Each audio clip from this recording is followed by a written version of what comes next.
Première épître de Paul aux Corinthiens, chapitre 1.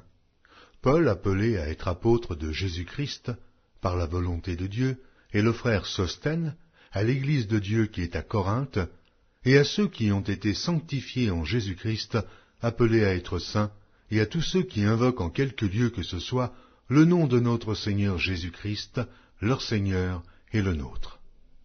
Que la grâce et la paix vous soient données de la part de Dieu notre Père et du Seigneur Jésus-Christ. Je rends à mon Dieu de continuelles actions de grâce à votre sujet, pour la grâce de Dieu qui vous a été accordée en Jésus-Christ. Car en lui vous avez été comblés de toutes les richesses qui concernent la parole et la connaissance, le témoignage de Christ ayant été solidement établi parmi vous, de sorte qu'il ne vous manque aucun don, dans l'attente où vous êtes de la manifestation de notre Seigneur Jésus-Christ. Il vous affermira aussi jusqu'à la fin, pour que vous soyez irréprochables au jour de notre Seigneur Jésus-Christ. Dieu est fidèle, lui qui vous a appelés à la communion de son Fils, Jésus-Christ, notre Seigneur. Je vous exhorte, frères, par le nom de notre Seigneur Jésus-Christ, à tenir tous un même langage, et à ne point avoir de division parmi vous, mais à être parfaitement unis dans un même esprit et dans un même sentiment. Car, mes frères, j'ai appris à votre sujet, par les gens de Chloé, qu'il y a des disputes au milieu de vous. Je veux dire que chacun de vous parle ainsi. Moi je suis de Paul, et moi d'Apollos, et moi de Céphas, et moi de Christ. Christ est-il divisé? Paul a-t-il été crucifié pour vous? Ou est-ce au nom de Paul que vous avez été baptisés? Je rends grâce à Dieu de ce que je n'ai baptisé aucun de vous, excepté Crispus et Gaius, afin que personne ne dise que vous avez été baptisés en mon nom. J'ai encore baptisé la famille de Stéphanas. Du reste, je ne sache pas que j'ai baptisé quelque autre personne. Ce n'est pas pour baptiser que Christ m'a envoyé, c'est pour annoncer l'Évangile, et cela sans la sagesse du langage, afin que la croix de Christ ne soit pas rendue vaine. Car la prédication de la croix est une folie pour ceux qui périssent, mais pour nous qui sommes sauvés, elle est une puissance de Dieu. Aussi est-il écrit, je détruirai la sagesse des sages, et j'anéantirai l'intelligence des intelligents. Où est le sage? Où est le scribe? Où est le disputeur de ce siècle?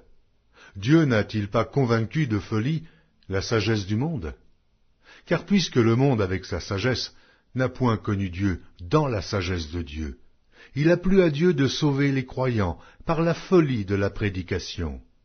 Les Juifs demandent des miracles, et les Grecs cherchent la sagesse. Nous prêchons Christ crucifié.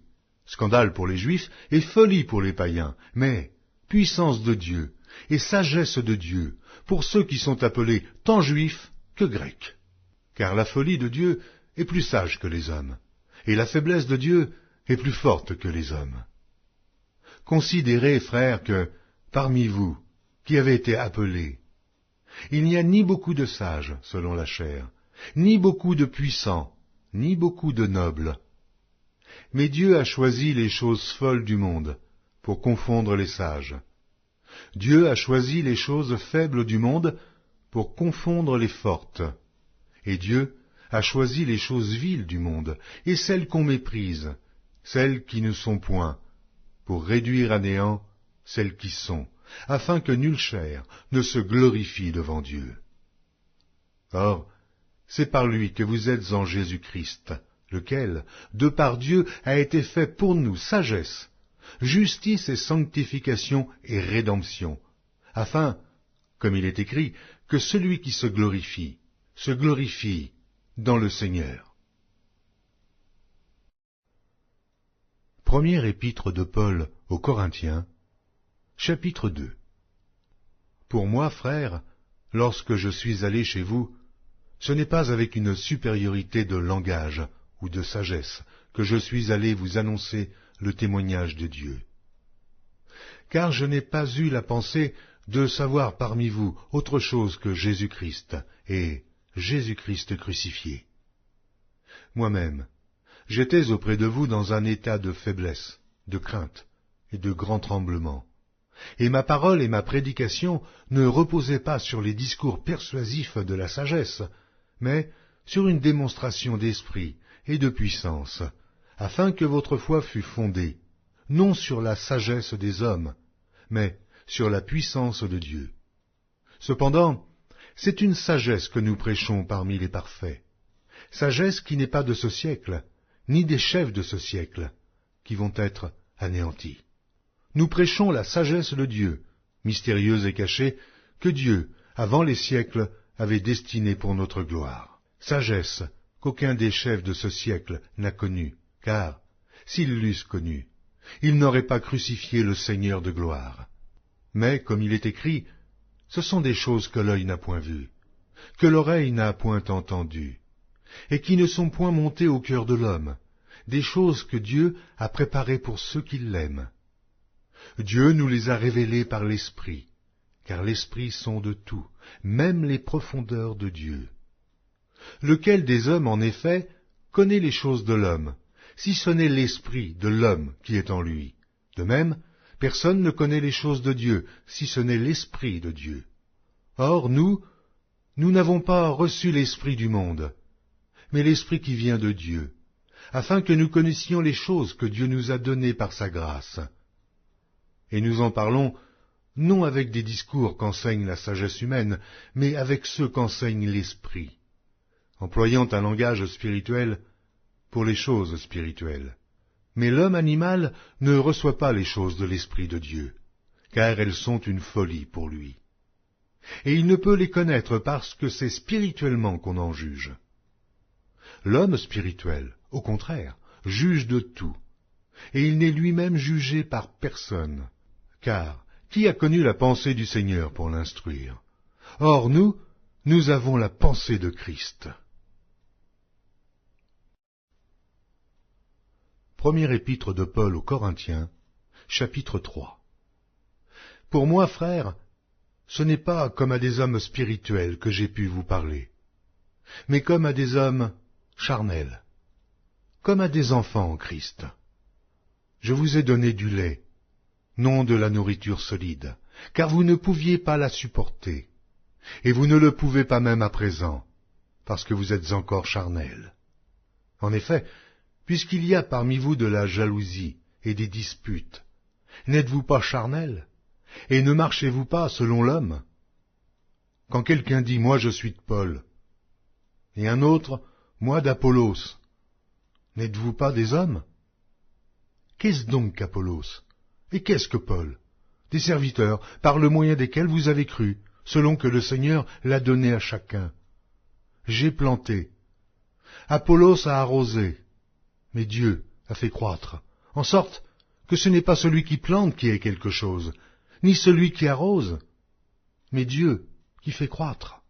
Celui qui plante et celui qui arrose sont égaux, et chacun recevra sa propre récompense, selon son propre travail.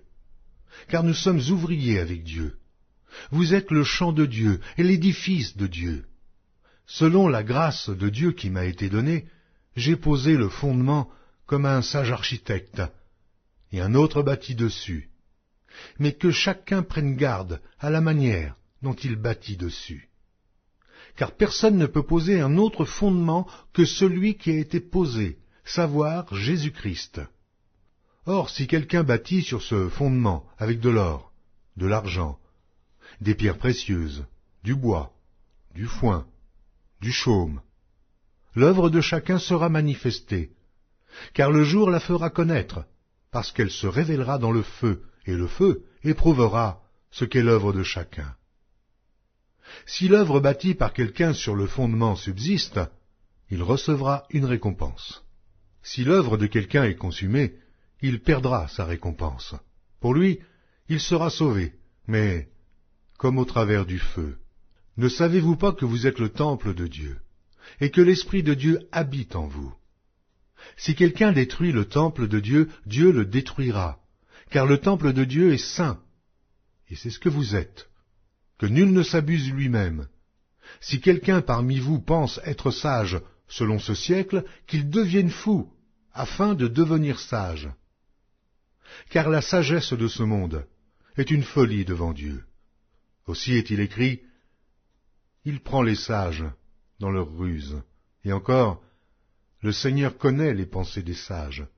Il sait qu'elles sont vaines. » Que personne donc ne mette sa gloire dans des hommes, car tout est à vous. Soit Paul, soit Apollos, soit Céphas, soit le monde, soit la vie, soit la mort, soit les choses présentes, soit les choses à venir. Tout est à vous, et vous êtes à Christ, et Christ est à Dieu. Première épître de Paul aux Corinthiens, chapitre 4.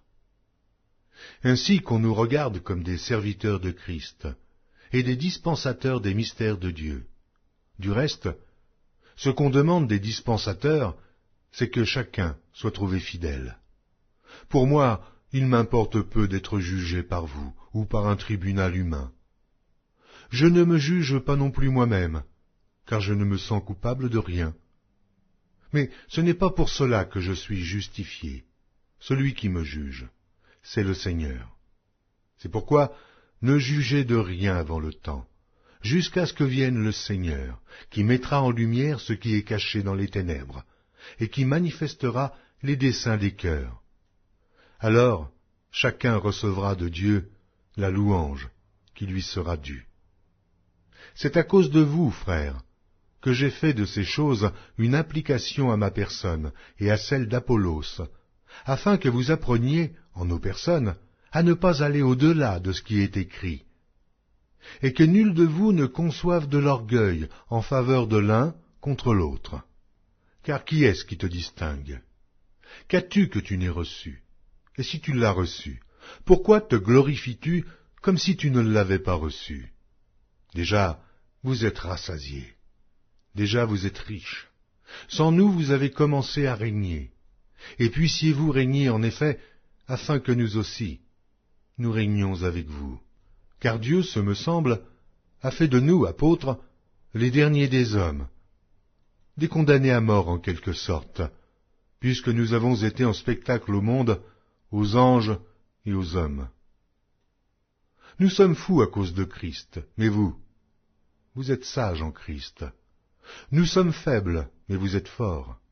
Vous êtes honorés, et nous sommes méprisés. Jusqu'à cette heure, nous souffrons la faim, la soif, la nudité.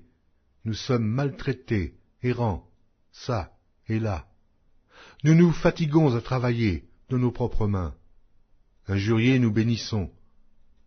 Persécutés, nous supportons. Calomniés, nous parlons avec bonté. Nous sommes devenus les balayures du monde, le rebut de tous, jusqu'à maintenant. Ce n'est pas pour vous faire honte que j'écris ces choses, mais je vous avertis, comme mes enfants bien-aimés. Car quand vous auriez 10 000 maîtres en Christ, vous n'avez cependant pas plusieurs pères, puisque c'est moi qui vous ai engendré en Jésus-Christ par l'Évangile. Je vous en conjure donc, soyez mes imitateurs. Pour cela, je vous ai envoyé Timothée, qui est mon enfant bien-aimé et fidèle dans le Seigneur. Il vous rappellera quelles sont mes voies en Christ, quelle est la manière dont j'enseigne partout, dans toutes les églises. Quelques-uns se sont enflés d'orgueil, comme si je ne devais pas aller chez vous. Mais j'irai bientôt chez vous, si c'est la volonté du Seigneur, et je connaîtrai, non les paroles, mais la puissance de ceux qui se sont enflés. Car le royaume de Dieu ne consiste pas en paroles, mais en puissance. Que voulez-vous? Que j'aille chez vous avec une verge, ou avec amour et dans un esprit de douceur? Première épître de Paul aux Corinthiens, chapitre 5. On entend dire généralement qu'il y a parmi vous de l'impudicité, et une impudicité telle qu'elle ne se rencontre pas même chez les païens. C'est au point que l'un de vous a la femme de son père, et vous êtes enflés d'orgueil, et vous n'avez pas été plus tôt dans l'affliction, afin que celui qui a commis cet acte fut ôté du milieu de vous. Pour moi, absent de corps mais présent d'esprit, j'ai déjà jugé, comme si j'étais présent, celui qui a commis un tel acte. Au nom du Seigneur Jésus, vous et mon esprit étant assemblés, avec la puissance de notre Seigneur Jésus, qu'un tel homme soit livré à Satan, pour la destruction de la chair, afin que l'esprit soit sauvé au jour du Seigneur Jésus. C'est bien à tort que vous vous glorifiez. Ne savez-vous pas qu'un peu de levain fait lever toute la pâte? Faites disparaître le vieux levain, afin que vous soyez une pâte nouvelle, puisque vous êtes sans levain, car Christ, notre Pâque, a été immolé. Célébrons donc la fête, non avec du vieux levain, non avec un levain de malice et de méchanceté, mais avec les pains sans levain, de la pureté et de la vérité. Je vous ai écrit dans ma lettre de ne pas avoir des relations avec les impudiques, non pas d'une manière absolue avec les impudiques de ce monde, ou avec les cupides et les ravisseurs, ou avec les idolâtres. Autrement, il vous faudrait sortir du monde. Maintenant, ce que je vous ai écrit, c'est de ne pas avoir des relations avec quelqu'un qui, se nommant frère, est impudique, ou cupide, ou idolâtre, ou outrageux, ou ivrogne, ou ravisseur, de ne pas même manger avec un tel homme. Qu'ai-je en effet à juger ceux du dehors? N'est-ce pas ceux du dedans que vous avez à juger? Pour ceux du dehors, Dieu les juge. Ôtez le méchant du milieu de vous. Première épître de Paul aux Corinthiens, chapitre 6. Quelqu'un de vous, lorsqu'il a un différend avec un autre, ose-t-il plaider devant les injustes et non devant les saints? Ne savez-vous pas que les saints jugeront le monde? Et si c'est par vous que le monde est jugé, vous êtes indignes de rendre les moindres jugements. Ne savez-vous pas que nous jugerons les anges? Et nous ne jugerions pas à plus forte raison les choses de cette vie? Quand donc vous avez des différends pour les choses de cette vie, ce sont des gens dont l'Église ne fait aucun cas que vous prenez pour juges. Je le dis à votre honte. Ainsi, il y a parmi vous pas un seul homme sage qui puisse se prononcer entre ses frères. Mais un frère plaide contre un frère, et cela devant des infidèles. C'est déjà certes un défaut chez vous que d'avoir des procès les uns avec les autres. Pourquoi ne souffrez-vous pas plutôt quelque injustice? Pourquoi ne vous laissez-vous pas plutôt dépouiller? Mais c'est vous qui commettez l'injustice, et qui dépouillez, et c'est envers des frères que vous agissez de la sorte. Ne savez-vous pas que les injustes n'hériteront point le royaume de Dieu? Ne vous y trompez pas. Ni les impudiques, ni les idolâtres, ni les adultères, ni les efféminés, ni les infâmes, ni les voleurs, ni les cupides, ni les ivrognes, ni les outrageux, ni les ravisseurs, n'hériteront le royaume de Dieu. Et c'est là ce que vous étiez, quelques-uns de vous. Mais vous avez été lavés, mais vous avez été sanctifiés, mais vous avez été justifiés au nom du Seigneur Jésus-Christ et par l'Esprit de notre Dieu. Tout m'est permis, mais tout n'est pas utile. Tout m'est permis, mais je ne me laisserai asservir par quoi que ce soit. Les aliments sont pour le ventre, et le ventre pour les aliments. Et Dieu détruira l'un comme les autres. Mais le corps n'est pas pour l'impudicité, il est pour le Seigneur, et le Seigneur pour le corps. Et Dieu qui a ressuscité le Seigneur nous ressuscitera aussi par sa puissance. Ne savez-vous pas que vos corps sont des membres de Christ?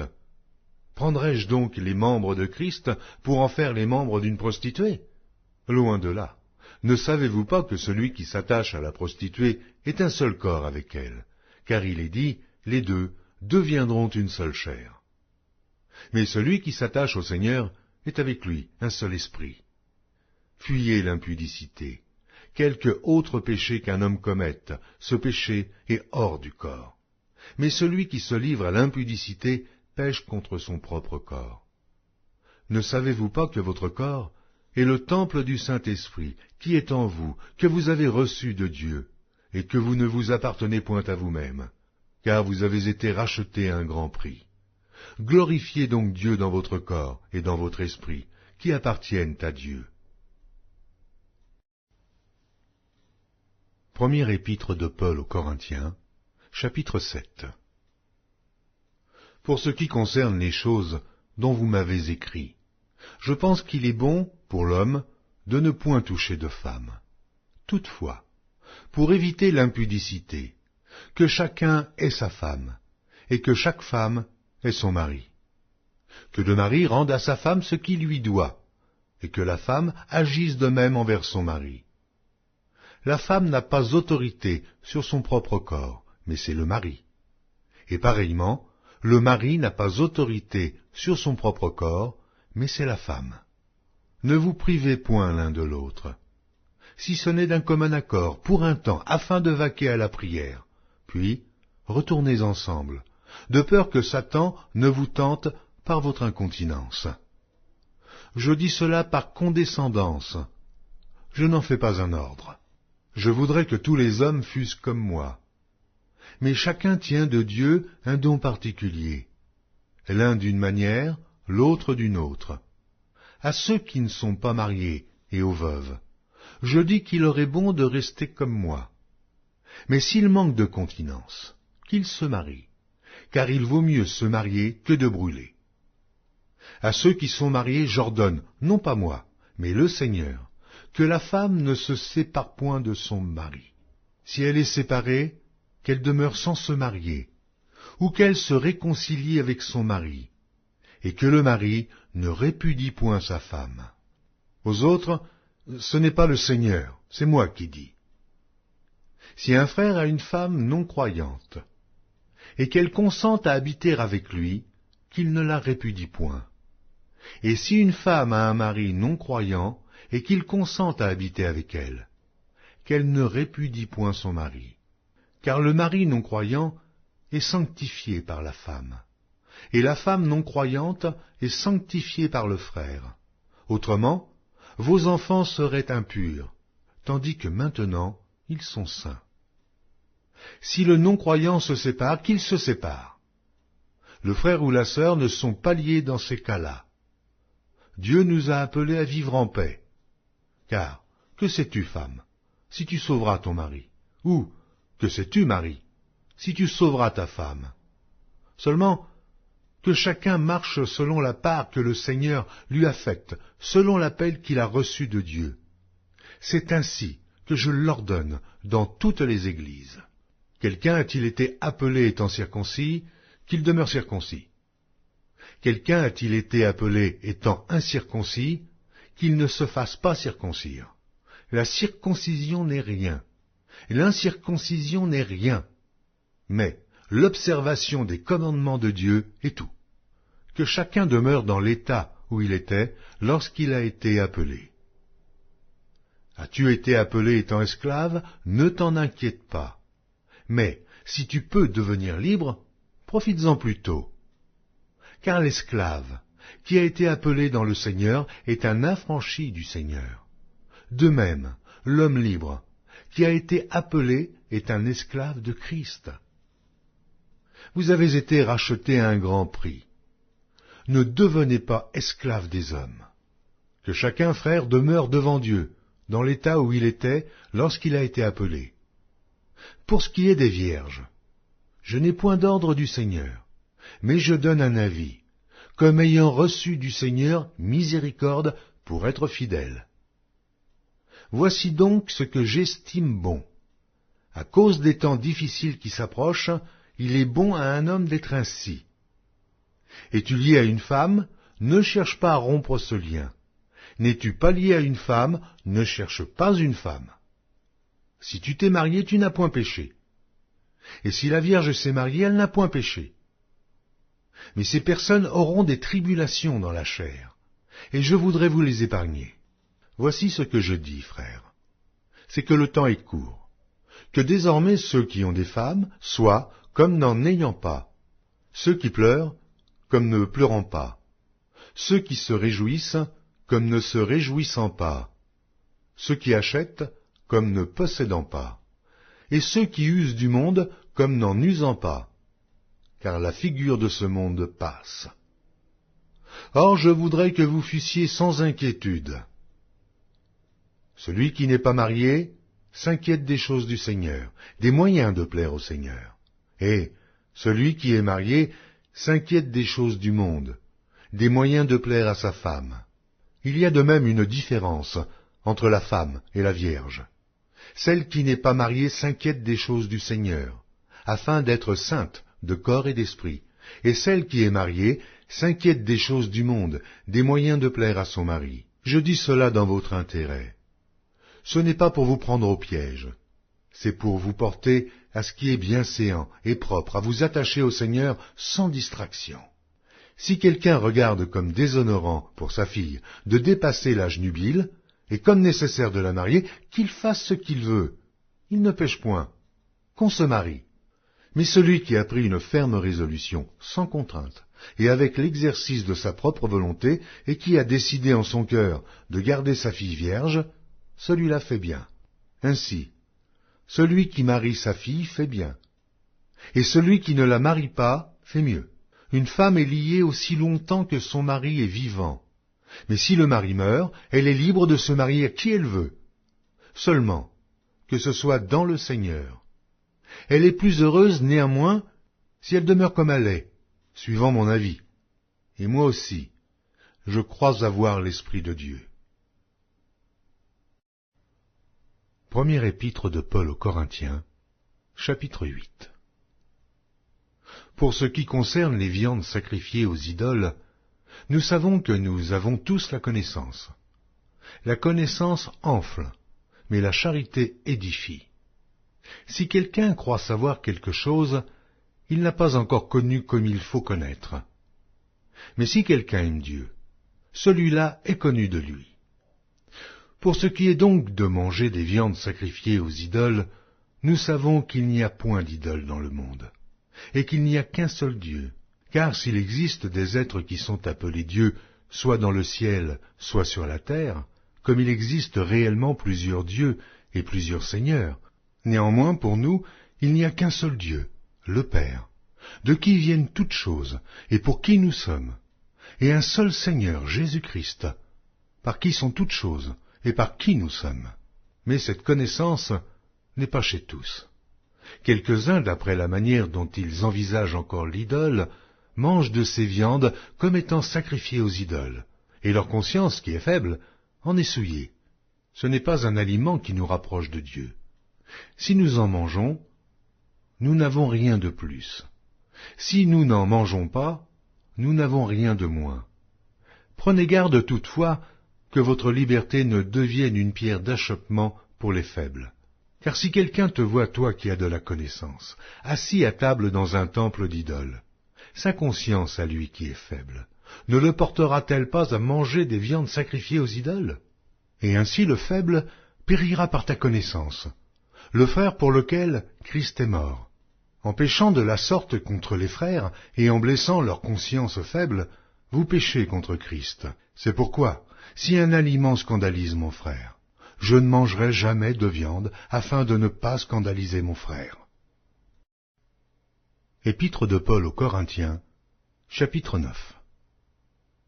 Ne suis-je pas libre? Ne suis-je pas apôtre? N'ai-je pas vu Jésus notre Seigneur? N'êtes-vous pas mon œuvre dans le Seigneur? Si pour d'autres je ne suis pas apôtre, je le suis au moins pour vous, car vous êtes le sceau de mon apostolat dans le Seigneur. C'est là ma défense contre ceux qui m'accusent.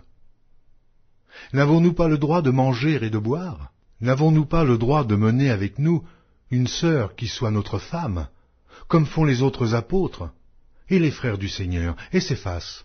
Ou bien est-ce que moi seul et Barnabas, nous n'avons pas le droit de ne point travailler? Qui jamais fait le service militaire à ses propres frais? Qui est-ce qui plante une vigne et n'en mange pas le fruit? Qui est-ce qui fait paître un troupeau et ne se nourrit pas du lait du troupeau? Ces choses que je dis n'existent-elles que dans les usages des hommes?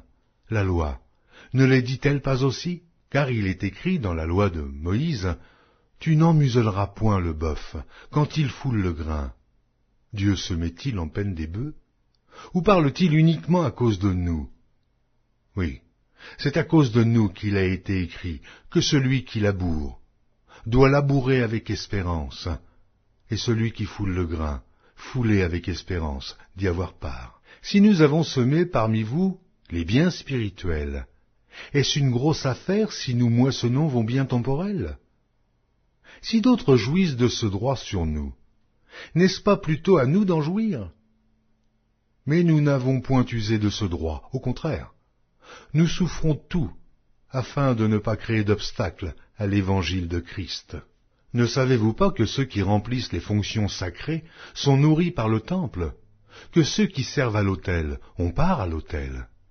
De même aussi, le Seigneur a ordonné à ceux qui annoncent l'Évangile de vivre de l'Évangile.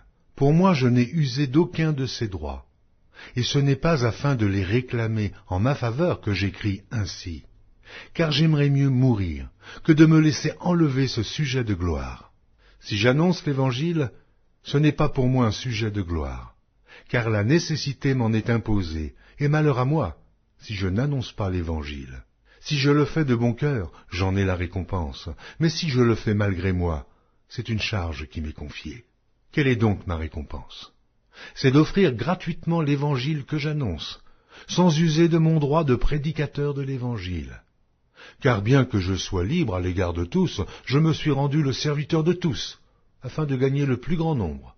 Avec les Juifs, j'ai été comme Juif, afin de gagner les Juifs. Avec ceux qui sont sous la loi, comme sous la loi, quoique je ne sois pas moi-même sous la loi, afin de gagner ceux qui sont sous la loi. Avec ceux qui sont sans loi, comme sans loi, quoique je ne sois point sans la loi de Dieu, étant sous la loi de Christ, afin de gagner ceux qui sont sans loi. J'ai été faible avec les faibles, afin de gagner les faibles. Je me suis fait tout à tous, afin d'en sauver de toute manière quelques-uns. Je fais tout à cause de l'Évangile, afin d'y avoir part. Ne savez-vous pas que ceux qui courent dans le stade courent tous, mais qu'un seul remporte le prix? Courez de manière à le remporter. Tous ceux qui combattent s'imposent toute espèce d'abstinence, et ils le font pour obtenir une couronne corruptible, mais nous, faisons-le pour une couronne incorruptible. Moi donc, je cours, non pas comme à l'aventure, je frappe, non pas comme battant l'air, mais je traite durement mon corps, et je le tiens assujetti, de peur d'être moi-même rejeté, après avoir prêché aux autres. Première épître de Paul aux Corinthiens, chapitre 10.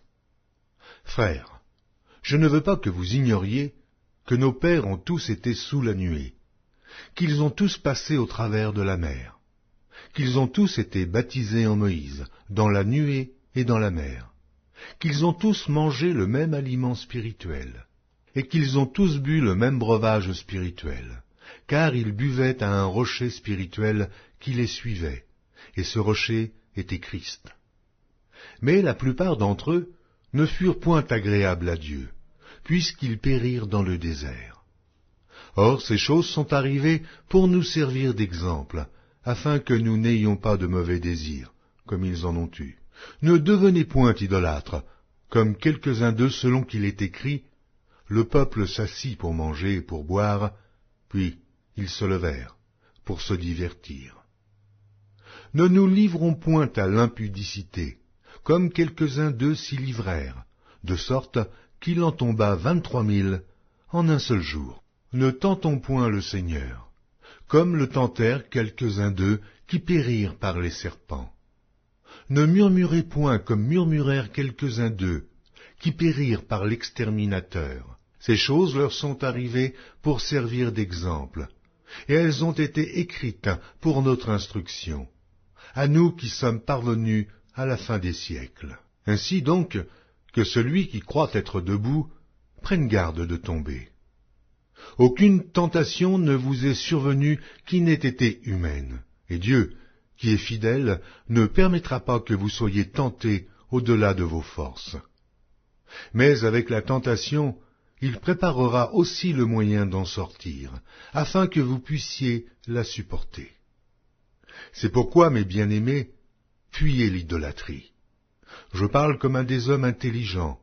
Jugez vous-même de ce que je dis. La coupe de bénédiction que nous bénissons n'est-elle pas la communion au sang de Christ? Le pain que nous rompons n'est-il pas la communion au corps de Christ? Puisqu'il y a un seul pain, nous qui sommes plusieurs, nous formons un seul corps, car nous participons tous à un même pain. Voyez les Israélites, selon la chair, ceux qui mangent les victimes, ne sont-ils pas en communion avec l'autel? Que dis-je donc? Que la viande sacrifiée aux idoles est quelque chose, ou qu'une idole est quelque chose? Nullement. Je dis que ce qu'on sacrifie, on le sacrifie à des démons, et non à Dieu. Or, je ne veux pas que vous soyez en communion avec les démons. Vous ne pouvez boire la coupe du Seigneur et la coupe des démons. Vous ne pouvez participer à la table du Seigneur et à la table des démons. Voulons-nous provoquer la jalousie du Seigneur? Sommes-nous plus forts que lui? Tout est permis, mais tout n'est pas utile. Tout est permis, mais tout n'édifie pas. Que personne ne cherche son propre intérêt, mais que chacun cherche celui d'autrui. Mangez de tout ce qui se vend au marché, sans vous enquérir de rien par motif de conscience. Car la terre est au Seigneur, et tout ce qu'elle renferme. Si un non-croyant vous invite, et que vous vouliez aller, mangez de tout ce qu'on vous présentera, sans vous enquérir de rien par motif de conscience. Mais si quelqu'un vous dit « Ceci a été offert en sacrifice », n'en mangez pas, à cause de celui qui a donné l'avertissement et à cause de la conscience. Je parle ici non de votre conscience, mais de celle de l'autre. Pourquoi, en effet, ma liberté serait-elle jugée par une conscience étrangère? Si je mange avec action de grâce, pourquoi serais-je blâmé au sujet d'une chose dont je rends grâce? Soit donc que vous mangiez, soit que vous buviez, soit que vous fassiez quelque autre chose, faites tout pour la gloire de Dieu. Ne soyez en scandale ni aux Grecs, ni aux Juifs, ni à l'Église de Dieu, de la même manière que moi aussi je m'efforce en toutes choses de complaire à tous, cherchant non mon avantage, mais celui du plus grand nombre, afin qu'ils soient sauvés. Épître de Paul aux Corinthiens, chapitre 11. Soyez mes imitateurs, comme je le suis moi-même de Christ. Je vous loue de ce que vous vous souvenez de moi, à tous égards, et de ce que vous retenez mes instructions, telles que je vous les ai données. Je veux cependant que vous sachiez que Christ est le chef de tout homme, que l'homme est le chef de la femme, et que Dieu est le chef de Christ. Tout homme qui prie ou qui prophétise, la tête couverte, déshonore son chef. Toute femme, au contraire, qui prie ou qui prophétise, la tête non voilée, déshonore son chef. C'est comme si elle était rasée. Car si une femme n'est pas voilée, qu'elle se coupe aussi les cheveux. Or, s'il est honteux pour une femme d'avoir les cheveux coupés ou d'être rasée, qu'elle se voile. L'homme ne doit pas se couvrir la tête, puisqu'il est l'image et la gloire de Dieu, tandis que la femme est la gloire de l'homme. En effet, l'homme n'a pas été tiré de la femme, mais la femme a été tirée de l'homme. Et l'homme n'a pas été créé à cause de la femme, mais la femme a été créée à cause de l'homme. C'est pourquoi la femme, à cause des anges, doit avoir sur la tête une marque de l'autorité dont elle dépend. Toutefois, dans le Seigneur, la femme n'est point sans l'homme, ni l'homme sans la femme. Car de même que la femme a été tirée de l'homme, de même l'homme existe par la femme, et tout vient de Dieu. Jugez-en vous-même. Est-il convenable qu'une femme prie Dieu sans être voilée? La nature elle-même ne vous enseigne-t-elle pas que c'est une honte pour l'homme de porter de longs cheveux, mais que c'est une gloire pour la femme d'en porter, parce que la chevelure lui a été donnée comme voile? Si quelqu'un se plaît à contester, nous n'avons pas cette habitude, non plus que les églises de Dieu.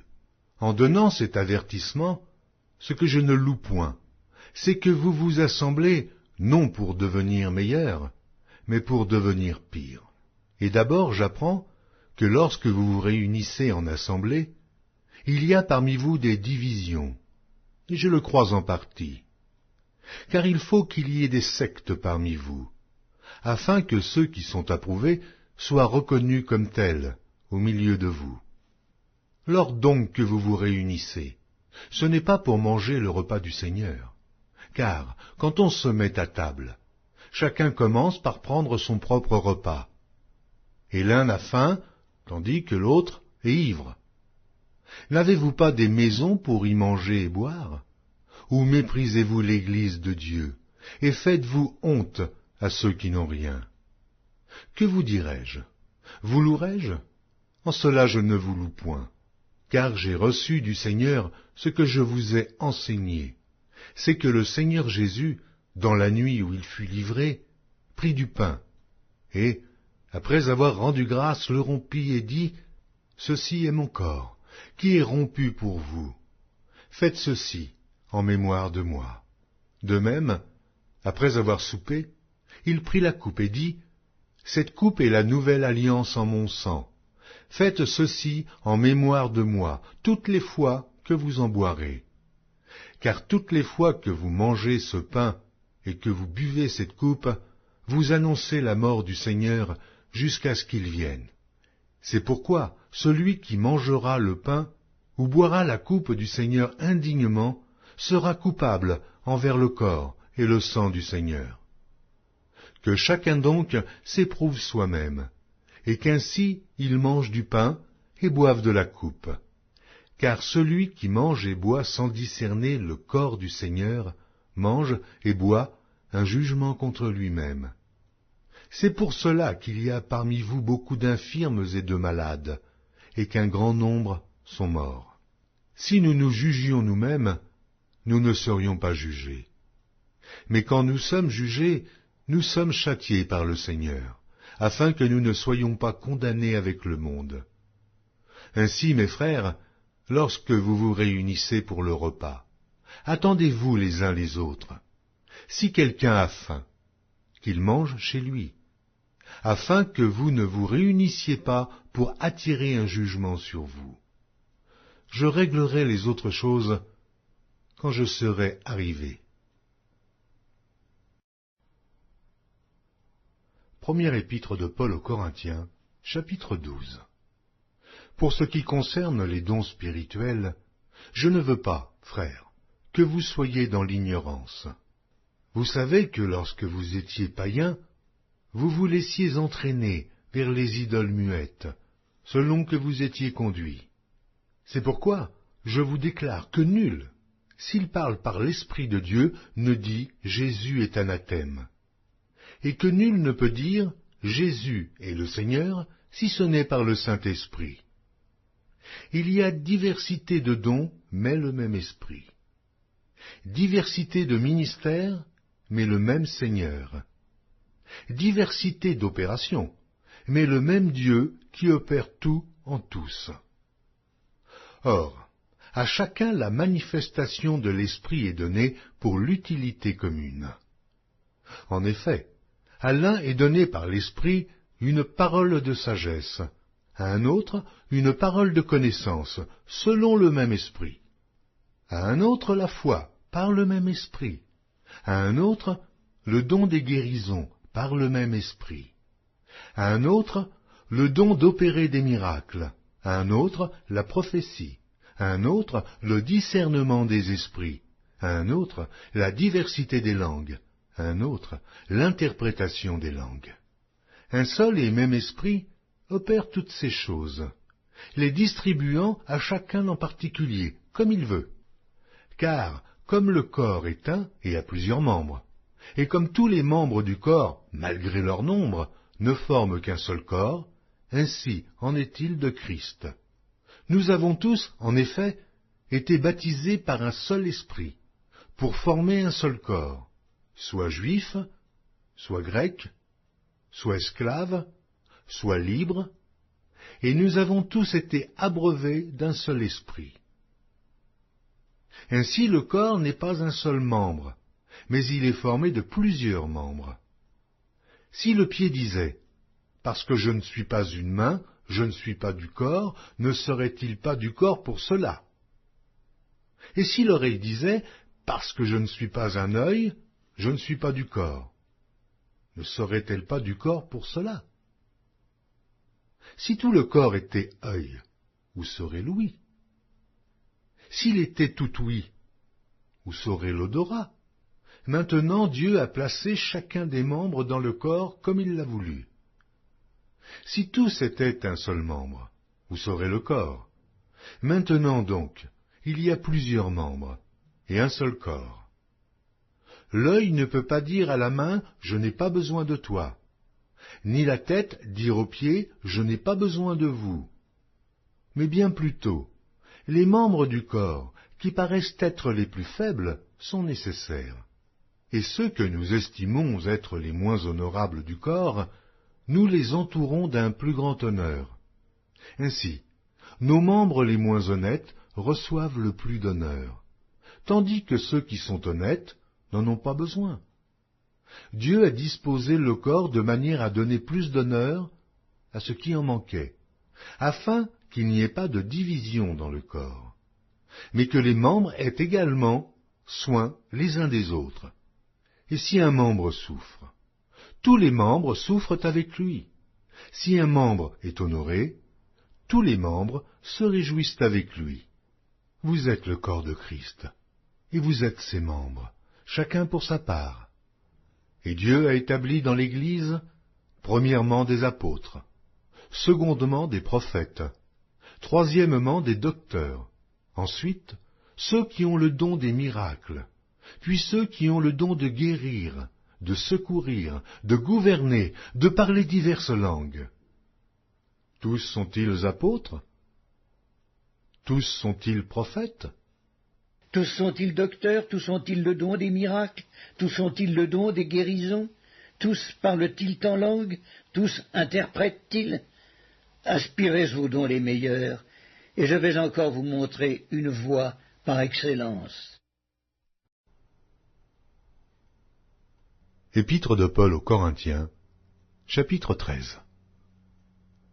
Quand je parlerai les langues des hommes et des anges, si je n'ai pas la charité, je suis un airain qui résonne, ou une cymbale qui retentit.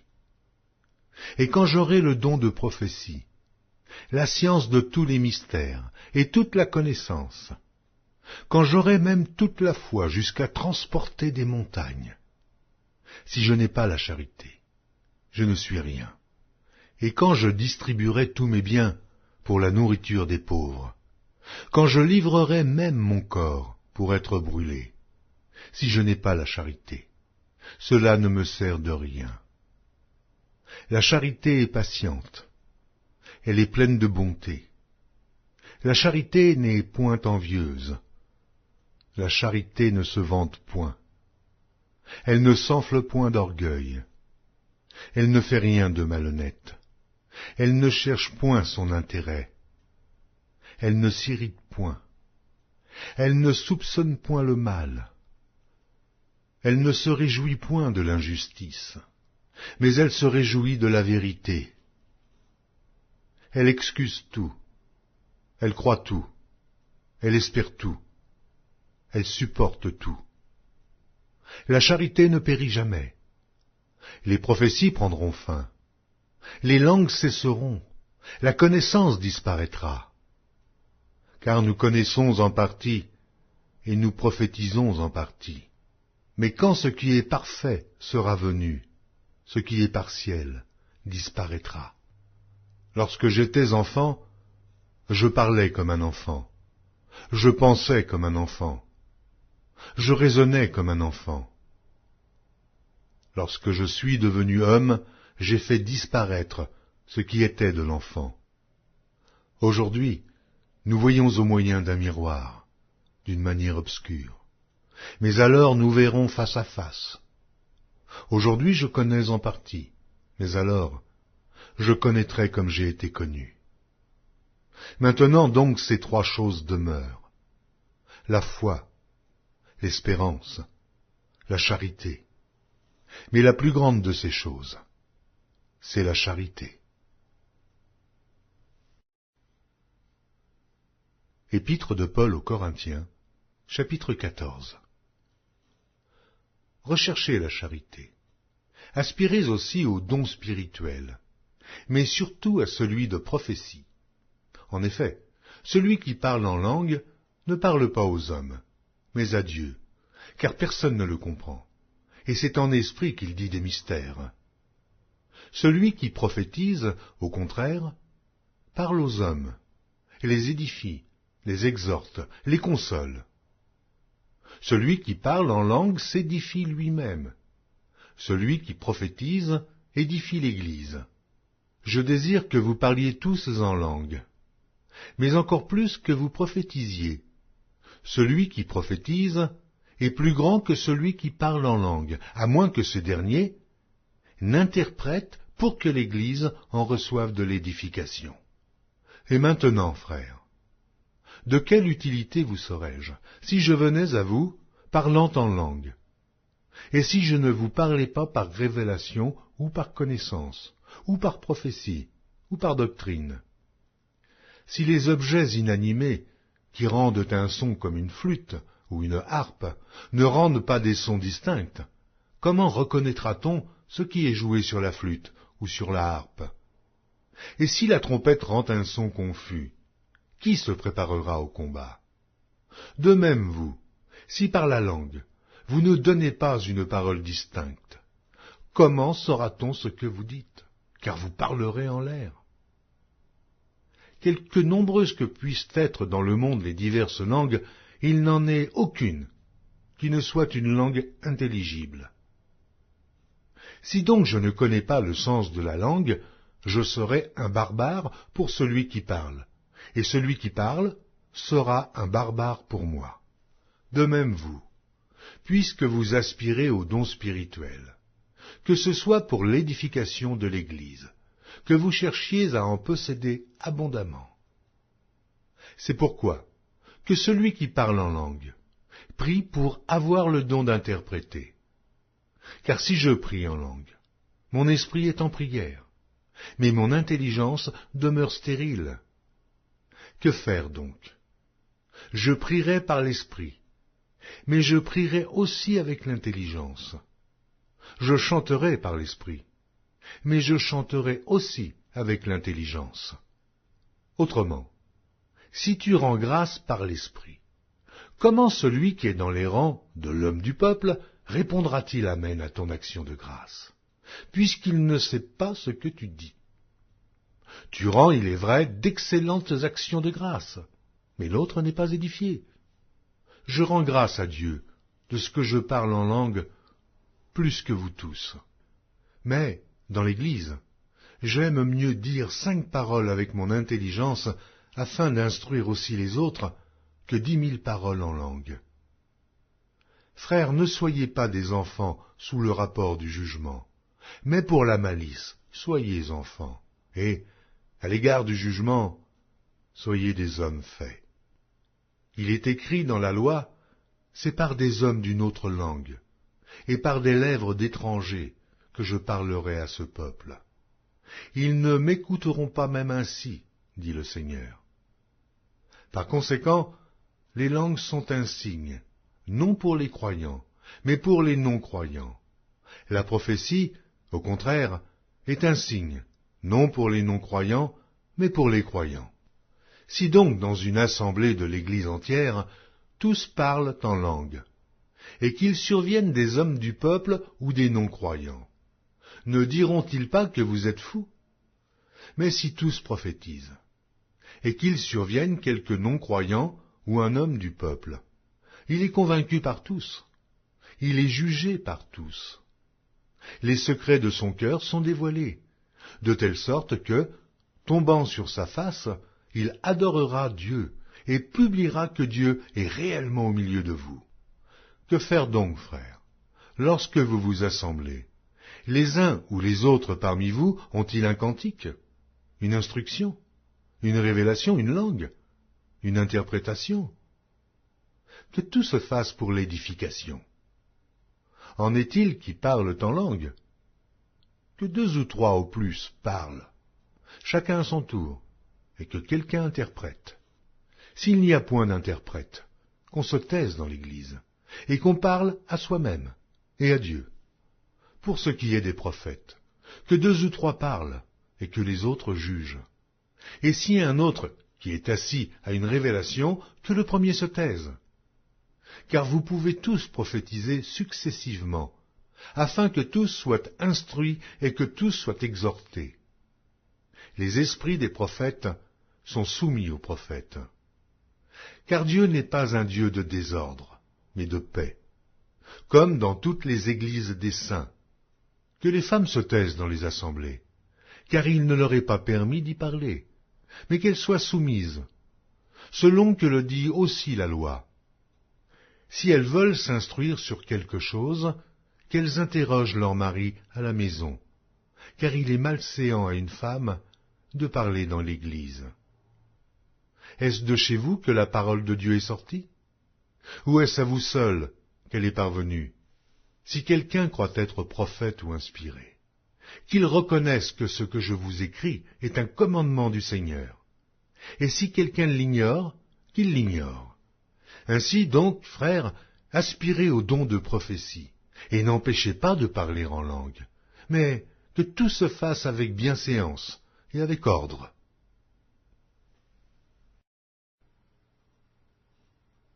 Première épître de Paul aux Corinthiens, chapitre 15.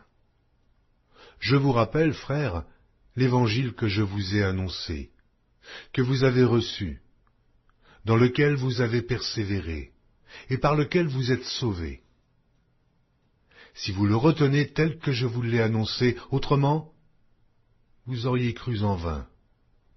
Je vous ai enseigné avant tout, comme je l'avais aussi reçu, que Christ est mort pour nos péchés, selon les Écritures, qu'il a été enseveli, et qu'il est ressuscité le 3e jour, selon les Écritures, et qu'il est apparu à Céphas, puis aux 12.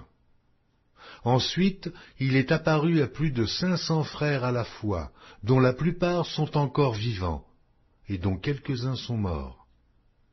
Ensuite, il est apparu à Jacques, puis à tous les apôtres.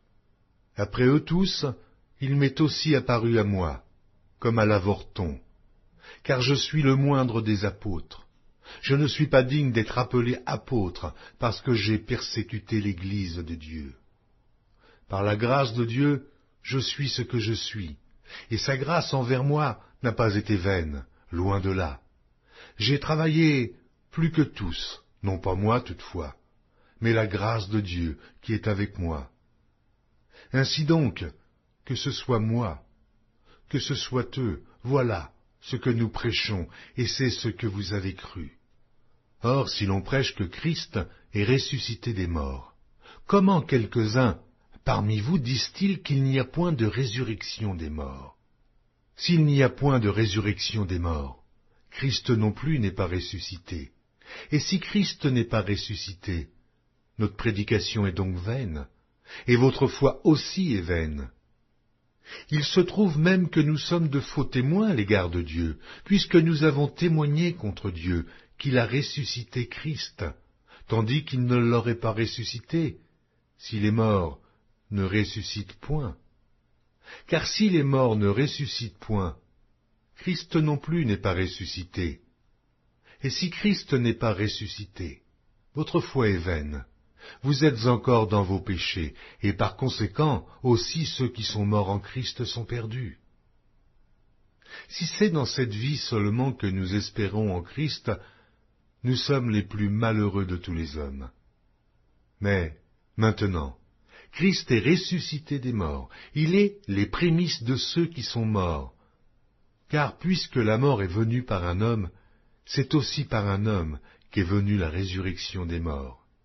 Et comme tous meurent en Adam, de même aussi, tous revivront en Christ, mais chacun en son rang. Christ comme prémisse, puis ceux qui appartiennent à Christ lors de son avènement. Ensuite viendra la fin, quand il remettra le royaume à celui qui est Dieu et Père, après avoir détruit toute domination, toute autorité et toute puissance. Car il faut qu'il règne jusqu'à ce qu'il ait mis tous les ennemis sous ses pieds. Le dernier ennemi qui sera détruit, c'est la mort. Dieu, en effet, a tout mis sous ses pieds. Mais lorsqu'il dit que tout lui a été soumis, il est évident que celui qui lui a soumis toutes choses est excepté. Et lorsque toutes choses lui auront été soumises, alors le Fils lui-même sera soumis à celui qui lui a soumis toutes choses, afin que Dieu soit tout en tous. Autrement, que feraient ceux qui se font baptiser pour les morts, si les morts ne ressuscitent absolument pas? Pourquoi se font-ils baptiser pour eux? Et nous, pourquoi sommes-nous à toute heure en péril? Chaque jour, je suis exposé à la mort. Je l'atteste, frères, par la gloire dont vous êtes pour moi le sujet en Jésus-Christ notre Seigneur. Si c'est dans des vues humaines que j'ai combattu contre les bêtes à Éphèse, quel avantage m'en revient-il? Si les morts ne ressuscitent pas, mangeons et buvons, car demain nous mourrons. Ne vous y trompez pas, les mauvaises compagnies corrompent les bonnes mœurs. Revenez à vous-même comme il est convenable, et ne péchez point. Car quelques-uns ne connaissent pas Dieu, je le dis à votre honte. Mais quelqu'un dira, comment les morts ressuscitent-ils, et avec quel corps reviennent-ils? Insensé, ce que tu sèmes ne reprend point vie s'il ne meurt. Et ce que tu sèmes, ce n'est pas le corps qui naîtra. C'est un simple grain de blé peut-être, ou quelque autre semence. Puis Dieu lui donne un corps comme il lui plaît, et à chaque semence, il donne un corps qui lui est propre. Toute chair n'est pas la même chair, mais autre est la chair des hommes, autre celle des quadrupèdes, autre celle des oiseaux, autre celle des poissons. Il y a aussi des corps célestes et des corps terrestres. Autre est l'éclat du soleil, autre l'éclat de la lune, et autre l'éclat des étoiles. Même une étoile diffère en l'éclat d'une autre étoile. Ainsi en est-il de la résurrection des morts. Le corps est semé corruptible, il ressuscite incorruptible. Il est semé méprisable, il ressuscite glorieux. Il est semé infirme, il ressuscite plein de force. Il est semé corps animal, il ressuscite corps spirituel. S'il y a un corps animal, il y a aussi un corps spirituel. C'est pourquoi il est écrit, le premier homme, Adam, devint une âme vivante. Le dernier Adam est devenu un esprit vivifiant. Mais ce qui est spirituel n'est pas le premier, c'est ce qui est animal. Ce qui est spirituel vient ensuite. Le premier homme tiré de la terre est terrestre, le second homme est du ciel. Tel est le terrestre, tels sont aussi les terrestres. Et tel est le céleste, tels sont aussi les célestes. Et de même que nous avons porté l'image du terrestre, nous porterons aussi l'image du céleste. Ce que je dis, frères, c'est que la chair et le sang ne peuvent hériter le royaume de Dieu, et que la corruption n'hérite pas l'incorruptibilité. Voici, je vous dis un mystère. Nous ne mourrons pas tous, mais tous nous serons changés, en un instant, en un clin d'œil, à la dernière trompette. La trompette sonnera, et les morts ressusciteront incorruptibles, et nous serons changés. Car il faut que ce corps corruptible revête l'incorruptibilité, et que ce corps mortel revête l'immortalité. Lorsque ce corps corruptible aura revêtu l'incorruptibilité, et que ce corps mortel aura revêtu l'immortalité, alors s'accomplira la parole qui est écrite, « La mort a été engloutie dans la victoire. » Ô mort, où est ta victoire? Ô mort, où est ton aiguillon? L'aiguillon de la mort, c'est le péché, et la puissance du péché, c'est la loi. Mais grâce soit rendue à Dieu, qui nous donne la victoire par notre Seigneur Jésus-Christ. Ainsi, mes frères bien-aimés, soyez fermes, inébranlables, travaillant de mieux en mieux à l'œuvre du Seigneur, sachant que votre travail ne sera pas vain dans le Seigneur. Première épître de Paul aux Corinthiens, chapitre 16.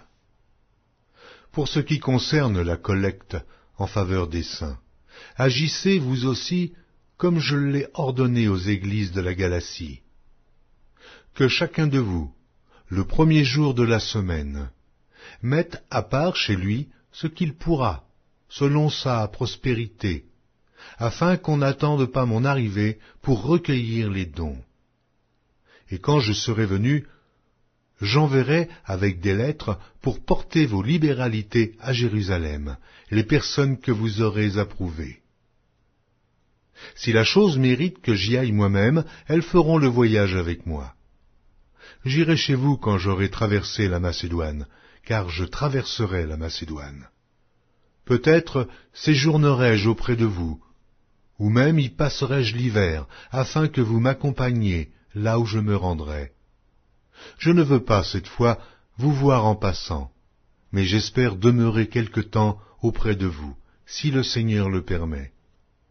Je resterai néanmoins à Éphèse jusqu'à la Pentecôte, car une porte grande et d'un accès efficace m'est ouverte, et les adversaires sont nombreux.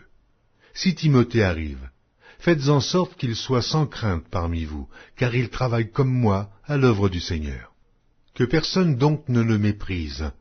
Accompagnez-le en paix, afin qu'il vienne vers moi, car je l'attends avec les frères. Pour ce qui est du frère Apollos, je l'ai beaucoup exhorté à se rendre chez vous avec les frères, mais ce n'était décidément pas sa volonté de le faire maintenant. Il partira quand il en aura l'occasion. Veillez, demeurez fermes dans la foi, soyez des hommes, fortifiez-vous. Que tout ce que vous faites se fasse avec charité. Encore une recommandation que je vous adresse, frères. Vous savez que la famille de Stéphanas est les prémices de l'Achaïe, et qu'elle s'est dévouée au service des saints. Ayez vous aussi de la déférence pour de tels hommes. Je me réjouis de la présence de Stéphanas, de Fortunatus et d'Achaïcus. Ils ont suppléé à votre absence, car ils ont tranquillisé mon esprit et le vôtre. Sachez donc apprécier de tels hommes. Les églises d'Asie vous saluent. Aquilas et Priscille, avec l'église qui est dans leur maison, vous saluent beaucoup dans le Seigneur. Tous les frères vous saluent. Saluez-vous les uns les autres par un saint baiser. Je vous salue, moi, Paul, de ma propre main.